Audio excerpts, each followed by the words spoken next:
Welcome to the BioBalance Healthcast, episode number 314, Anti-Aging Medicine and Hormone Replacement in Europe. BioBalance Healthcast features conversations about positive aging. Your hosts are Dr. Kathy Maupin, Medical Director of BioBalance Health and a leading expert in treating symptoms of aging, and Brett Newcomb, a licensed professional counselor. Dr. Maupin and Brett are the authors of The Secret Female Hormone, the seminal work about hormone replacement therapy for women, which is available on Amazon or from Dr. Maupin's office at BioBalance Health. Dr. Maupin's office is currently accepting new patients. 3 years ago, almost 3 years ago, we published a book called The Secret Female Hormone. And it was released for publication in the United States as a predominant market, but it was also sold and released in India, in South Africa, in England, in Canada, and in the United States. All English-speaking countries.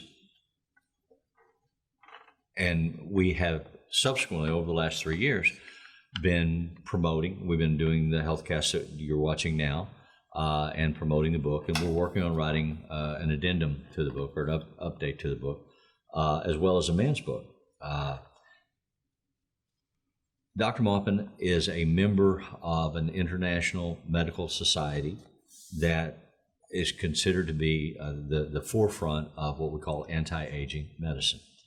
The United States allows for the production and distribution of bioidentical hormone pellets, and that's the predominant focus of her business at BioBalance Health. But she does hormone replacement therapy in her practice, and she still has a very active and growing practice. But we have been working for more than 3 years now to promote the concept of hormone replacement therapies in a much more widespread interpretation about the impact of hormone replacement on aging, and that particularly the replacement of testosterone at the beginning, it's the first domino in the aging cascade that causes you to deteriorate and diminish. As a result of what we have been doing, we have been getting contacts from all over the world. We've gotten letters, we've gotten phone calls, we've had people send us requests for information, contact us directly, requests for information. And as a result of that, we are somewhat aware of the evolution of anti-aging medicine and hormone replacement in Europe. And Kathy has several patients that come from Australia and Europe to see her on a regular basis.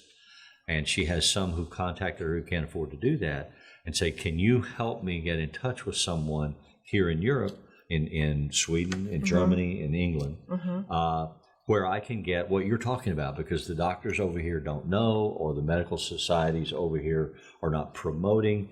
Is there something you can do to help? And you've had some excellent encounters with people that you've been able to help. Why don't you tell the story of the most recent one from England with Dr. Studs? Yeah, most recent patient is lovely and relatively young for my usual patient population, was around 40. And she has a terrible autoimmune disorder, and also she's menopausal. And all they had there, because they have socialized medicine in many countries, it's all structured differently, but in England, we learned that most doctors work half their day for the socialized medicine for the National Health Service, which is bare minimum medicine. And then they work the other half of their day for cash, which pays their bills. Right. And that is for people who can pay, who get a higher level of care. But the National Health Service still dictates what is done and what is available. So like the DEA in the United States. Right, but the DEA is not controlling bioidenticals so much at this point. Right. And they do, because they're trying to kind of manipulate the population into doing what they want them to do, which is the least expensive thing. Right. Or what they consider the most beneficial. But they haven't, bioidenticals and anti-aging medicine and preventive medicine haven't really hit their radar, because it takes cost to make people live longer. Then people living longer costs more to a society. Now, we all want to live longer and live healthier, but that may be more costly. So as a society, we may not promote that. if we have socialized medicine. So in this society, who used to, probably before I started doing it, so back in the 1980s and 90s, the National Health Service still gave or acknowledged doctors who gave pellet therapy, estrogen and testosterone pellets to women after menopause or even before for just the testosterone. And it was done even more readily then than it was in our country at that time. So they started it. They started doing this. It was great. People all just had to come in once every 3 or 4 months, get an injection of the pellets and leave. And that was how it went.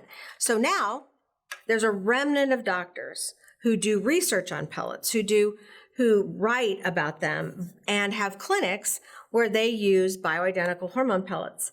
So I had this lovely lady call me or email me and say, she gave me all her problems, all her blood levels. I gave her I haven't seen you, but this is a diagnosis that I can give you only it's limited by not seeing you. Right. So I can't treat you, and I can't treat you unless you come here. So I said, I read articles by a Dr. Studd. Dr. Studd has written so much on testosterone for women. It is unbelievable. And he's in London and she's near London. So I said, here's his name. I don't know exactly his address. Here are the articles he's written. And we've quoted him in our book. Right. And so I think you should take our book to him when you go for an appointment and say, I want what she's having. No, I want Right. hormone pellets and I need testosterone. And I wrote down what I thought a dose that would be appropriate for her, what I would give her. But I'm not her doctor. He had to make the decision. So that started out as being somewhat frustrating because I wasn't sure he was seeing new patients, but he was. He welcomed her with open arms. He welcomed the book. And he started her on bioidentical sublinguals or patches or something that he could access in the National Health Service. But he ordered pellets from the United States. Because that's the only way they can get them. That's the only way. They don't have pharmacies that make pellets there because there's just no market for them because most people just take what National Health Service gives them. They become accustomed to that. Right. Not wanting more out of a system. So she goes in and she gets her pellets. And I mean, I'm on Facebook with her now. And I saw a picture of her now. Oh, I haven't approved her saying her name, so I won't. But I saw a picture of her now, and she is beautiful. She doesn't look like she's in pain like she was. She looks healthy and vibrant. And vibrant. And she has emailed me since saying, this saved my life. I am so happy. I am so functional. I have a life again. Right. And she felt that her life was limited or almost gone without hormones. So this was a life-saving kind of communication, and it's only because of the book that she would have read. That's what's exciting about the book. When we wrote the book, that was our goal, is to spread the word about how they work and why you have them and who can do them and where to get them. And we were primarily aiming at the American market, but when the publishers wanted to publish it in other countries as well, we were excited. I mean, it's a real ego stroke. And then we were asked to do a book tour in England. To give try lectures, to sell the book and give a couple lectures and radio interviews and that sort of thing. It's really exciting to hear 3 years later that people are becoming more aware of it and that they're in search of treatment based on it, and they're now able to get it. But they have to work at it. They still have to push the system, but they can get it. But the more people that do that and push the system, the more people who will then go see the doctors who do this. There'll be more market for it. I mean, my first goal in writing the book was to give women hope. Yes. That the situation that they were in after their testosterone dropped and maybe after their estrogen dropped, both or just the testosterone, that they weren't alone, that there was hope of being the person you used to be again, and that it was not a dangerous treatment or a surgery or it wasn't something complicated. It just required finding the right doctor and getting and my advice is hormone pellets. It seems to be in all aspects and in every area, the safest, most effective, most completely Most affordable. and most affordable per Yeah. day if you calculate that. So and you get rid of a lot of other medicines and diseases by taking it. So the most preventive. So I want to give people hope that women hope, especially, and now men, that they have a life ahead of them, that they don't have to stop living, because losing testosterone for some of us starts our aging process. And that's what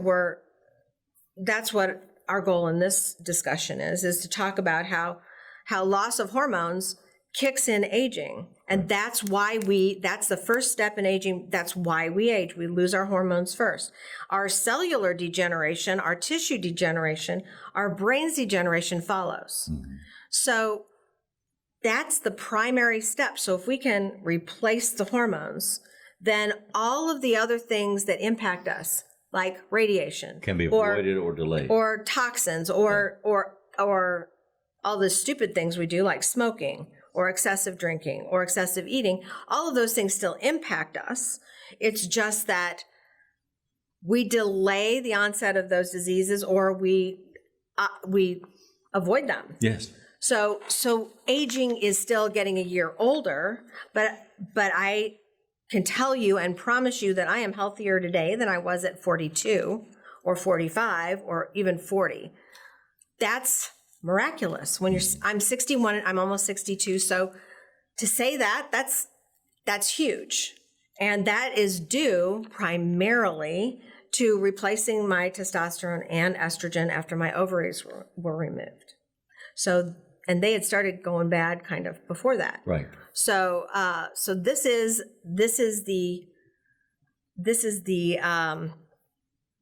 call to action, that if you feel like you are aging too soon, if you feel like you are sick as you get a year older, or more and more illnesses, more and more medications, then it may be that your testosterone, if you're male or female, has decreased, or female, if you're menopausal, that you need estradiol replacement. And no, it doesn't cause breast cancer, and no, it doesn't cause heart disease. It prevents heart disease. So this is not an unusual treatment, and it's actually very economical when you consider day by day and all the other medications you lose. But and what does being healthy really, what's the value of being healthy? Yeah, put a dollar value on that. Instead of Being spending able your to walk days when you're 75. Yeah. As opposed to have a walker or a wheelchair and not be able to stand or climb steps anymore. That I have a patient who's lovely in her 50s, and 20 years ago she had her ovaries removed. But in the brilliance of the time, she wasn't given estrogen. So she somehow survived that. I don't know that I would have. And so she's going about her business, and she in her normal activity broke both her legs from osteoporosis because her bones got so thin without, her ovaries were gone. So no estrogen, no testosterone. That's what starts a huge rapid drop of bone density. So she had thin bones, she broke her bones, and she's brittle all over. She was. That's why as you age, gynecologists want you to get a bone density test periodically to measure your risk of osteoporosis or osteopenia. But for some reason, they want to give you some other drug that really isn't as good as estrogen and has side testosterone effects. and has side effects. Right. It doesn't really make your bones stronger like estrogen and testosterone does. It's It makes how them they were thicker. educated. I know. It was the state of medical knowledge when they were in school, Except and they it's- haven't re-educated themselves. That was the state of education when I was in school, and I looked at the physiology and the pharmacology of bisphosphonates, which is Fosamax and all the others. Right. And it couldn't possibly make thick bone. Right. It made thick bone on x-ray, but not stronger bone. So yes, it made it thicker, but no, it didn't make it stronger. More lattice work. Right. Yeah. It didn't make bone stronger. So I gave it to a few people who wanted it and who had come in on it, but that was not my choice. Hormones were my choice always because it always worked better. Right. You kind of have to, as a clinician, you have to go, which works better? Yeah. You know, and you have to always follow each problem and see which treatment works better. And hormones always work better, but testosterone plus estradiol for women works great. It can recover bone density that is osteopenic, thin bones in 2 years. And so this particular patient came to me. She came to me for the very first time 4 months ago, and she had been on either a walker or some form of cane or walking type assist Right. for 17 years. And when I saw her 4 months after, or 3.5 months after her first pellet treatment, And she was referred to you for this treatment by her regular physician? no, by her bone density doctor, bone density who had already given her every bone density Drug. drug. Yeah. But as is the case with people who often have thin bones, they usually have very little muscle because without estrogen, testosterone, or testosterone primarily, Right. you don't make muscle. So even if we make somebody's bones stronger, without testosterone, we don't make their muscles stronger. Okay. So she had very atrophied muscles, and she had been going to physical therapy. So just think, all these years, she's been working at The this suffering. and suffering cost. and having to use canes or a cane on a daily basis just to get around. Right. And when I went to get her in the waiting room, she stood up and she On her- walked. on her most recent visit. Yeah, on her most recent visit, not the first not the visit. first. First visit, she had canes. Second visit, she stands up and she walks in my office. And I you know, at that time, I'm bad. I didn't really realize how big an accomplishment this was, but she told me. I mean, I didn't made realize you it pay had been attention to so it. many Yeah. years Yeah. that she had, because many people have hurt their leg, and they use something to walk. I don't want to draw attention to it if it's a temporary issue, and I can't help. But here, her physical therapist had worked with her and given her exercises that she'd always been doing, but now they worked because her muscles got bigger, stronger. Her growth hormone went up drastically, so that showed that she had been making lots of muscle and bone, and she had more energy. She had strength.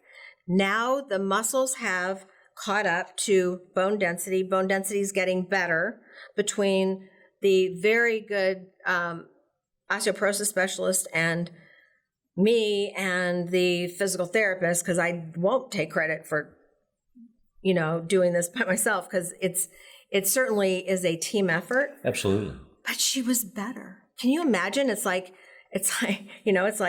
get off your pallet and walk. I mean, to me, that's what it felt like. I felt that was like I was like almost in tears as we finished our conversation, because I was so You could grateful. see so graphically the progress that you had helped her make. And so fast. And so fast. And to me, it made me so happy that I have this treatment that for some reason everyone isn't embracing, but I've been given this knowledge that I can actually use to make someone able to walk. Because I find that to be one of the most, for me, that would be a very difficult situation. Everyone isn't embracing it in the United States or in Europe, but you have an article in your hands that we wanted to talk about today about a Yeah, we got a physician little. in Europe who is embracing it and is recommending and makes the same linear argument that you make about hormone replacement, especially the estrogen and testosterone, is essential to delay the effects of aging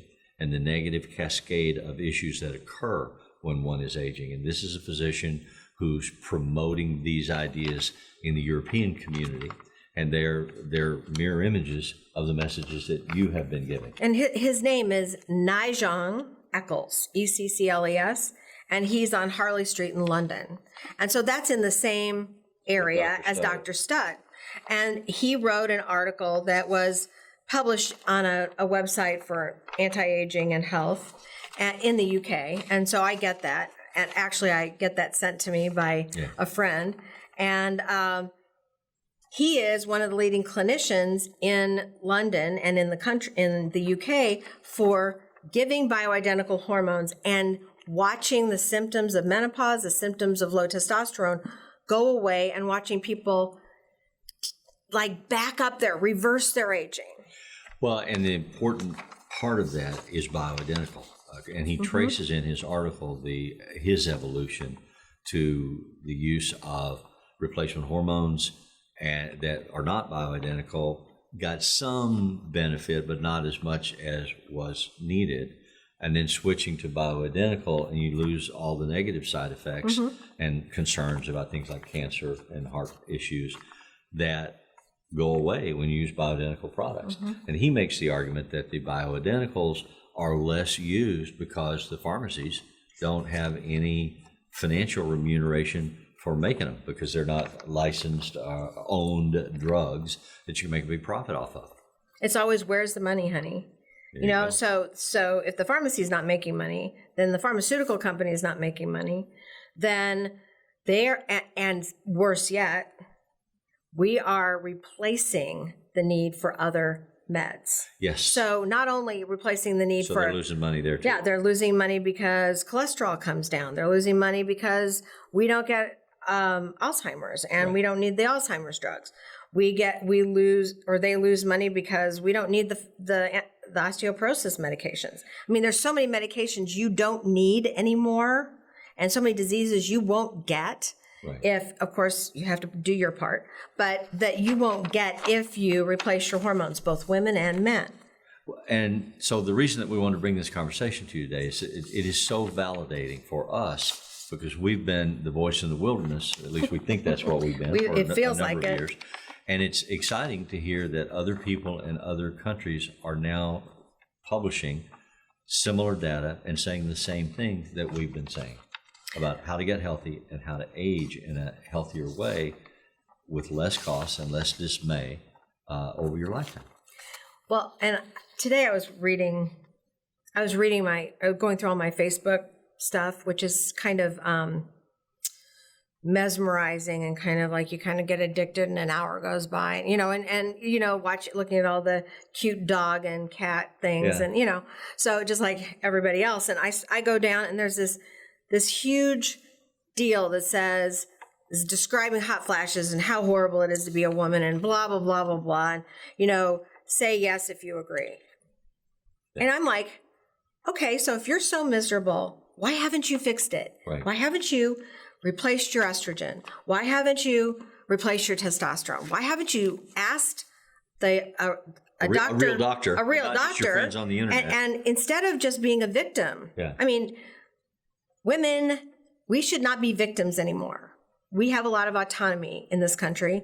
We should be able to say to our doctor, you don't like giving estrogen? Well, then I'm finding another doctor. Right. If we don't do that, then nobody is going to take care of us in the way we need to be taken care of. Or we're going to just find the doctor who will do it. That's okay. But the doctor who won't do it and just says, I don't do hormones. That is such a cop-out. Yeah. That is so you have to self-advocate. You have to say, I know that I need them.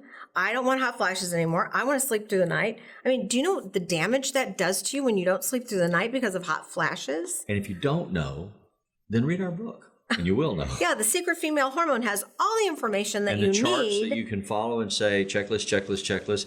Take that to your doctor. I have these symptoms. What can we do about it? And you'll already know the answer, but you want to just test him or her and see if she knows. But this is something, and I'm going to put in my one little bit. Okay. Doctors aren't trained in this. Doctors have to go outside their normal American College of OBGYN, which is now 15 years behind the times. Yeah. I read their journal and go, there's nothing in here for me. Yeah. I mean, it's about babies and it's about surgery. That's it. No hormones, not much infertility. That's all we got. They don't focus on middle-aged and older women. We're worthless. Women in the fertility cycle.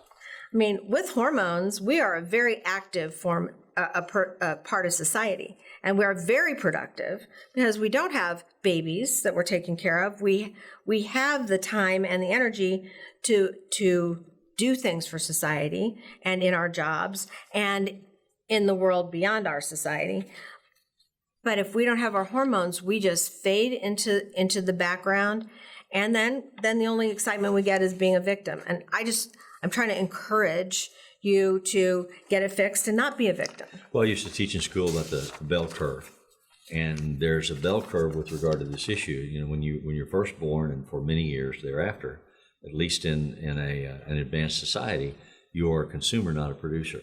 So as children, you don't make anything, you don't contribute anything to the economic survival of the community.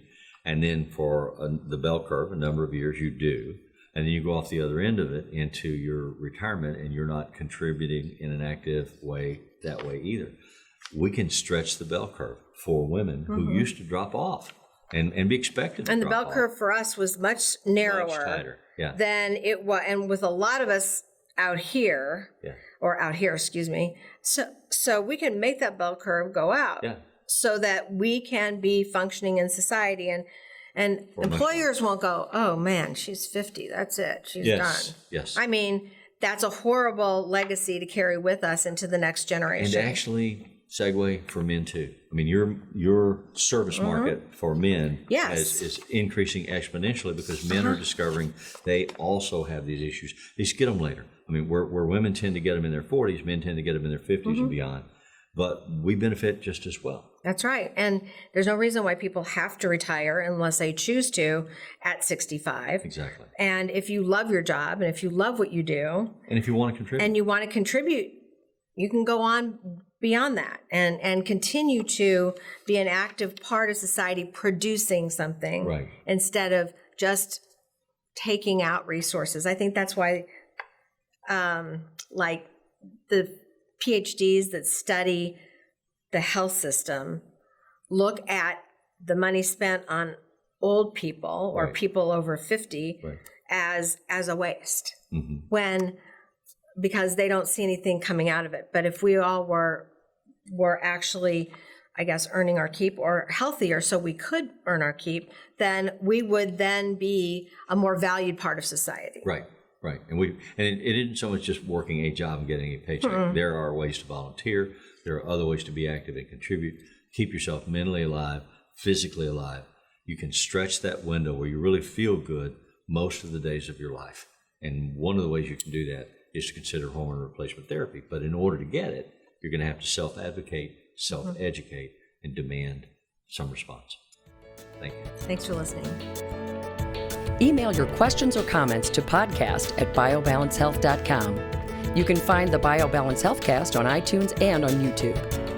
For more information about bioidentical hormone pellet therapy and other reverse aging solutions, visit biobalancehealth.com or call 314-993-0963.